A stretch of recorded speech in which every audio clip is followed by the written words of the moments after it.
As pessoas têm que vir morar próximo ao local de trabalho onde elas estão. Imagina tanto de gente que você vai tirar do trânsito dessa maneira. Pessoas que possam se locomover de bicicleta ou a pé, ou a uma parada de metrô. É bem diferente de pessoas que passam 2, 4 horas. Então, as 4 horas que ele vai ganhar, ele vai economizar 2, 4 horas que ele vai estar economizando do trânsito, é vida dele, que ele vai poder passar com os filhos dele, vai poder curtir, ao cinema, coisa que nesse momento a classe trabalhadora não tem. A classe trabalhadora, nesse momento, ela trabalha 10 horas por dia, passa no transporte de 2 a 3 horas, ou a 4 horas, ou seja, 14 horas, aí você chega em casa e o que te sobra de tempo é para assistir a novela. Esse é o PGM, um programa que vai te levar num lugar em que provavelmente você nunca foi. Dá uma olhada. Todos os moradores, eles têm que participar da portaria, né? Essa é a escala aqui, por exemplo, onde cada um faz turnos de 2 horas, né? E todos os homens têm que fazer portaria. Invasão não, ocupação. Conheça como vivem os moradores de um prédio ocupado no centro de São Paulo. Eu estou passando de bicicleta, eu vou desviando, mas uma pessoa que não tem como desviar, ela vai se machucar aqui. Você sabe o que são essas obras na USP? A Prefeitura do campus responde. Um outro aspecto interessante é que esse grupo de jacaré que foi registrado aqui no Maranhão só tinha sido registrado anteriormente na Ásia, né? A gente tem registros na China, no Uzbequistão e na Mongólia. E conheça o crocodilo que conviveu com dinossauros no Brasil. Tudo isso aqui no PGM. Vamos lá?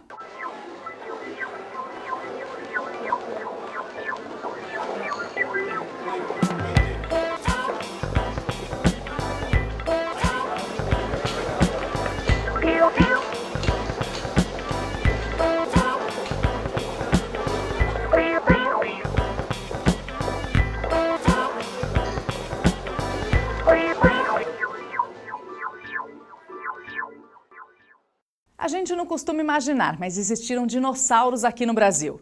E na mesma época andava por ali, onde hoje é o Maranhão, um ancestral do crocodilo. E agora dá para ver como ele era. A reportagem é da TV USP Ribeirão Preto. Pesquisadores do Laboratório de Paleontologia da Faculdade de Filosofia, Ciências e Letras da USP de Ribeirão Preto publicaram a descrição do fóssil do primeiro tetrápode jurássico coletado no Brasil. Esse é o primeiro réptil, né, na verdade o primeiro tetrápodo, né, que é o grupo que inclui além dos répteis, as aves, mamíferos e anfíbios, né, descoberto no Jurássico brasileiro, né. Então o Jurássico é um período famoso, né, assim, na época os dinossauros viviam aqui no planeta. No caso, a descoberta de um jacaré, né, mas que convivia com os dinossauros, sendo o primeiro, então, de idade jurássica no Brasil. Quando a gente descobriu o fóssil do jacaré, inicialmente a gente pensou que se tratava de um fóssil do Permiano, né, porque no Permiano, inclusive na região lá do Maranhão, a gente tem registros de anfíbios, né, que tem um hábito semelhante ao dos jacarés atuais, né, um animal que tem um focinho comprido, é um organismo semiaquático, se alimentava de peixes, né. Então, em um primeiro momento, era isso que a gente imaginava. Quando a gente trouxe o material para o laboratório, a gente começou a preparar, a gente se deu conta que se tratava de um anfíbio, né, de um crocodilo. Inclusive, daí que deriva o nome, né? O nome do animal é Batrachomaimus, né, que é o mímico ou imitador de anfíbio. O estudo, desenvolvido em parceria com pesquisadores do Nordeste brasileiro e do Canadá, foi publicado no final de julho em um periódico eletrônico internacional especializado em paleontologia. Um outro aspecto interessante é que esse grupo de jacaré que foi registrado aqui no Maranhão só tinha sido registrado anteriormente na Ásia, né? A gente tem registros na China, no Uzbequistão e na Mongólia.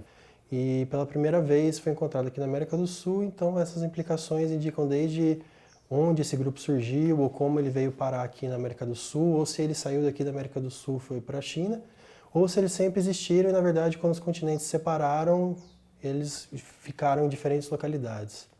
Para mostrar como é o dia a dia do trabalho do paleontólogo, fomos a campo acompanhar a coleta de fósseis na área rural de General Salgado, município localizado no noroeste do estado de São Paulo. É um campo como foi esse, que é um de prospecção, onde a gente vai explorar a área para tentar encontrar alguma coisa. É um campo que começa sempre carregando pouco material, às vezes só um martelo, e olhando nas exposições de rocha, né, para ver se está aflorando algum fóssil, né, está aparecendo alguma coisa. Caso estiver, aí começaria, né, o processo de coleta, né, de identificar o tipo de fóssil, tentar entender se aquele fóssil está articulado, se a que grupo pode pertencer, para ter uma ideia, né, de como vai proceder, né, à coleta. A coleta de campo é muito difícil saber exatamente qual fóssil você está tratando. Você encontra algumas partes expostas, ou seja, que está para fora da rocha, e você estima o que seria aquilo, o tamanho dele, e você faz um bloco de gesso. Você envolve tudo com gesso e traz para o laboratório. E é no laboratório que os pesquisadores fazem o trabalho final de limpeza e montagem para identificação e elaboração de teorias a respeito dos fósseis coletados. Você está sentindo que está mais complicado andar pela cidade universitária ultimamente? Outra noite eu estava passando por aqui, daí eu não sabia onde é que dava para pisar ou não. E tinha um monte de buraco no chão, eu tinha que ficar, cauteloso, olhando para baixo, não tinha nenhuma luz. A Prefeitura do campus explica já já.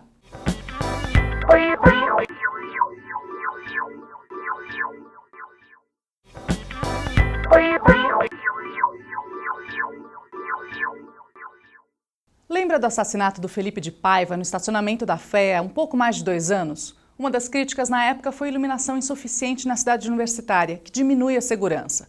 Pois bem, agora começaram as obras para melhorar a iluminação em praticamente todos os cantos do campus. Na cidade universitária, as calçadas estão em obras desde o dia 22 de maio e muita gente ainda não sabe o que está acontecendo.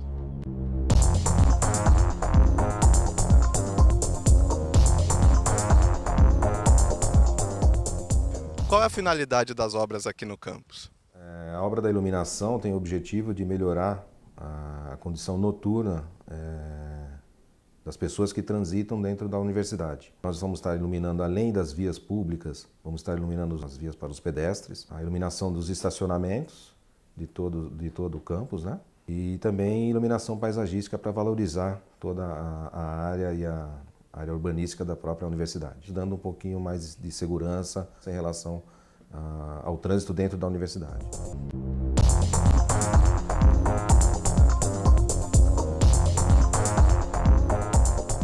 Gostaria de saber quanto tempo vai ficar essas obras, né? Porque a gente está vendo isso daqui há muito tempo e não tem resposta de nada até agora.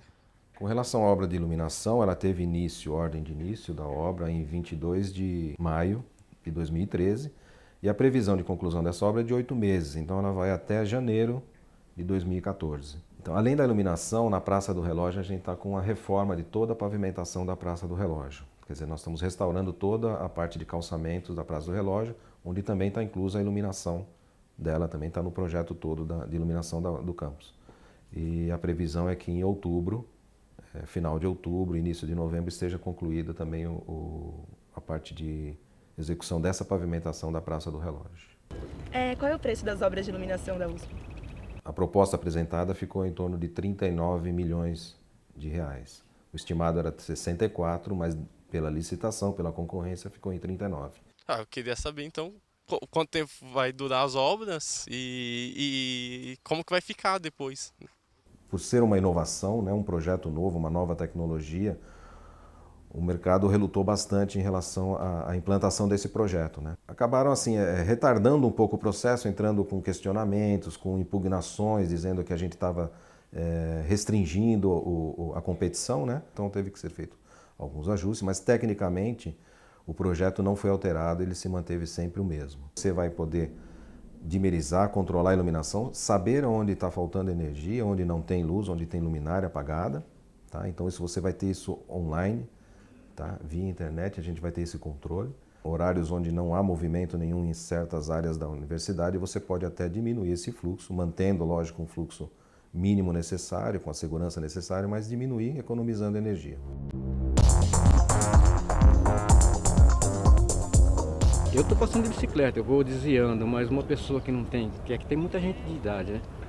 E não tem como desviar, ela vai se machucar aqui. Por que não foi feito por etapa? Começou do lado de lá e terminasse do lado de lá, ao invés de fazer quebrar tudo aqui e largar desse jeito. A iluminação ela foi dividida em 5 lotes para execução, mas o prazo de execução é de 8 meses e para a quantidade de postes, luminárias e escavações existentes, são 99 quilômetros de escavações. Então não tem como você fazer um lote, terminar esse lote e começar outro. Então mais de um lote está sendo executado ao mesmo tempo. Por que exatamente não tem uma placa explicando o que são as obras e os custos dela? Existem placas nas 3 portarias identificando a obra, né, o prazo de execução, o valor da obra, quem está executando, quem está gerenciando a obra. Além disso, nós estamos colocando cavalhetes na obra de iluminação, como ela abrange o campus todo, indicando em vários pontos que ela se refere à obra de iluminação. Outra noite eu estava passando por aqui, daí eu não sabia onde é que dava para pisar ou não. E tinha um monte de buraco no chão, eu tinha que ficar, tipo, cauteloso, olhando para baixo, não tinha nenhuma luz, foi bem ruim assim. Por que ficou sem luz? E por que ainda sem essa luz está sem nenhuma segurança aqui?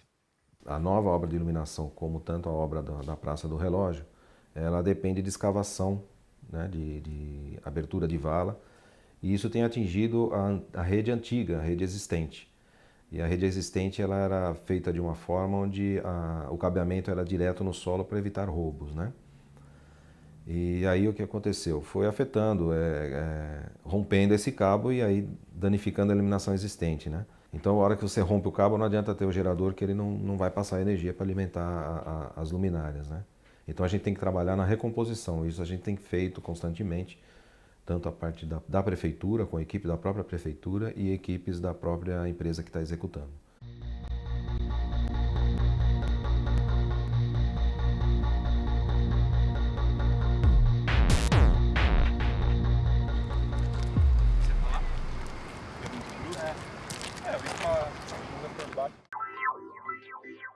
Você já parou para pensar como é que vivem as pessoas que ocupam aqueles prédios abandonados no centro de São Paulo? A gente divide o nosso povo em várias equipes. Tem uma equipe de manutenção, tem uma equipe de doação, a equipe da cozinha, cinema na terça para as crianças, no domingo também. No domingo é mais para adultos, mas tem criança também. No sábado tem reforço escolar para as crianças. Surpreendente, né? Você vai ver mais daqui a pouquinho.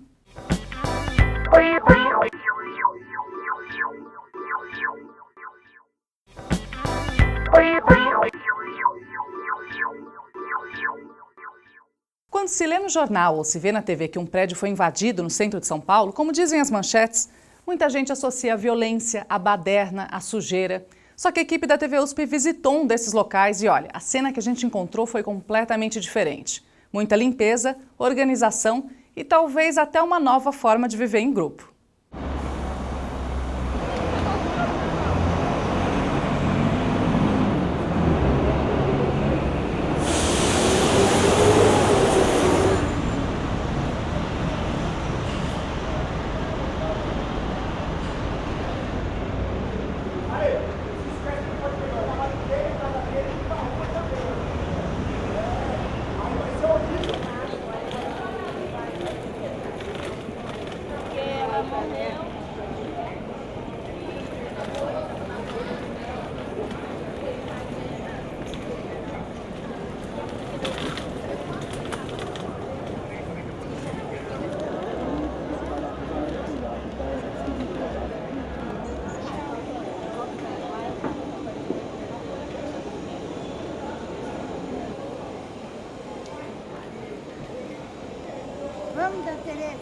Aqui o que varia muito é a origem. Tem haitiano, colombiano, peruano, paulista, nordestino, amazonense, gente do sul, tem de tudo nesse sentido. O que acomuna eles é todos a renda, são todos classes trabalhadoras, o trabalho varia muito, tem gente que trabalha no sistema de saúde, tem muitos estudantes que não conseguem pagar o aluguel e pagar os estudos, né? A maioria tem muitos trabalhadores informais que vendem uma água por aí, pipoca, etc., pipoqueiro, essas coisas. E todos estão acumulados pelo salário, que é de 0 a 3 salários mínimos. Da onde que você veio? De Marrocos. E você veio morar onde aqui no Brasil, no começo? Eu primeiro moro com minha filha, com meu marido, lá na Tatuapé. Agora já chegou aqui porque lá está muito caro. Todos os moradores eles têm que participar da portaria, né? Essa é a escala aqui, por exemplo, onde cada um faz turnos de 2 horas, né? E todos os homens tem que fazer portaria. Essas pessoas têm que apresentar uma carteirinha de morador. Se não for, tem que ficar fora. A pessoa que entra tem que assinar esse caderno aí, colocar horário de entrada, número do quarto, é assim que funciona. Mais uma segurança para os moradores, porque as famílias que moram aqui, quando elas chegam, a maioria traz consigo alguns problemas que a gente tenta deixar do lado de fora. E você veio da onde? Eu sou da França. E tá fazendo o que aqui no Brasil? Acho que descobrindo minhas raízes. Eu nasci em Curitiba e São Paulo é uma cidade que conheci há um ano atrás e me apaixonei. Então decidi morar aqui e experimentar um pouco a vida. Por que você gostou tanto daqui que resolveu morar? Eu acho que outro conceito de sociedade. Eu me sinto como numa grande família aqui. Eu posso pintar a parede do jeito que eu quiser, que o proprietário não tem, né? Não vai se queixar. Eu tenho um projeto de fazer uma horta lá acima para sustentar as famílias, né? Pois é o espírito mesmo que eu gosto. Vamos subir? Vamos. Cada morador, cada núcleo familiar paga R$30 por semana. Então, com esse dinheiro, o que se faz? Se monta a creche, se compra tinta, se compra os produtos de limpeza, se paga os telefones dos coordenadores, do escritório, o trabalho com os defensores, todo o processo que a gente tem externo, contínuo, vem com esse dinheiro. Sou proprietária de um apartamento que o prédio foi demolido na Avenida Mercúrio, era o São Vito. Até hoje, nós não tivemos nenhum atendimento, não nos foi pago o valor que eles dariam pela kitnet. Eu sou estudante, tenho 2 filhos, uma é menor, e não tive condições de sobreviver aí fora. Aqui que eu estou conseguindo me manter, né?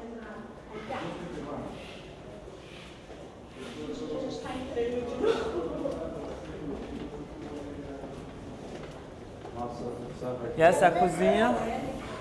Aqui a gente fez vaquinha também, comprou esse fogão. E aí eles fazem almoço para todo mundo? Faz almoço para o almoço é cerca de 100, 150 pessoas que comem, que muitos comem fora. A jantar dá umas 200. O cardápio está sendo arroz, molinho, feijão de corda e salada de alface, tomate e repolho e feijãozinho com ovinho, uma delícia. Eu vim do Maranhão para cá, aí a pessoa me trouxe para cá, aí a gente não se deu bem e aí eu tô aqui com eles até hoje. R$10 por pessoa por semana, para ter almoço e jantar 7 dias por semana. Fazer comida para tanta gente é um custo muito alto. Então a gente recebe algumas doações, principalmente de frutas e legumes, coisas que estão para vencer. A gente divide o nosso povo em várias equipes. Tem uma equipe de manutenção, tem uma equipe de doação, a equipe da cozinha, cinema na terça para as crianças, no domingo também. No domingo é mais para adultos, mas tem criança também. No sábado tem reforço escolar para as crianças. A gente tem uma biblioteca que estamos montando, que a gente vai ver lá em cima. Então é um pouquinho por vez, a gente vai construindo espaços coletivos, porque a nossa ideia é condividir espaços, ter espaços condivisíveis para a gente poder trabalhar em conjunto. Quem teve essa ideia foi a Welita, que é a presidente, que ela mora em ocupação desde os 10 anos de idade. E as ocupações onde ela morou não tinha nem vaso sanitário. Aí a gente, conversando, a gente entendeu que morar com dignidade é fundamental. Então, enquanto a gente está aqui, mesmo que seja provisório, mesmo que seja temporário, a gente vai dar o máximo, vai trabalhar como se fosse definitivo. A gente tem um pouco de qualidade de vida. Eu estudo na Universidade Zumbi dos Palmares, que é aqui próximo, no metrô Armênia, é dentro do antigo Clube Regatas Tietê. Então, assim, para mim que moro aqui no centro, ir daqui até lá é muito confortável, vamos dizer assim, porque a gente vai rápido. Ao passo que se eu morasse na Zona Leste, onde eu morava, próximo ao Terminal São Mateus, eu demorava geralmente 1h30 para chegar até em casa da faculdade. E isso acaba com a qualidade de vida da gente, né? E do meu ponto de vista isso não é justo. Não é justo, sabe?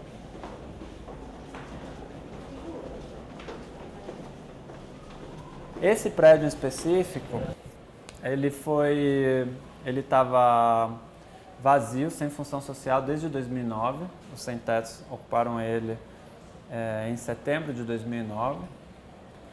Nesse período, desde lá para cá, a associação ajuda a fazer todas as reformas, então ajudamos a fazer o encanamento inteiro. Colocamos todos os hidrantes para funcionar, que não estavam funcionando. Enchemos todos os extintores. Então, nesse momento, estamos quase à norma anti-incêndio.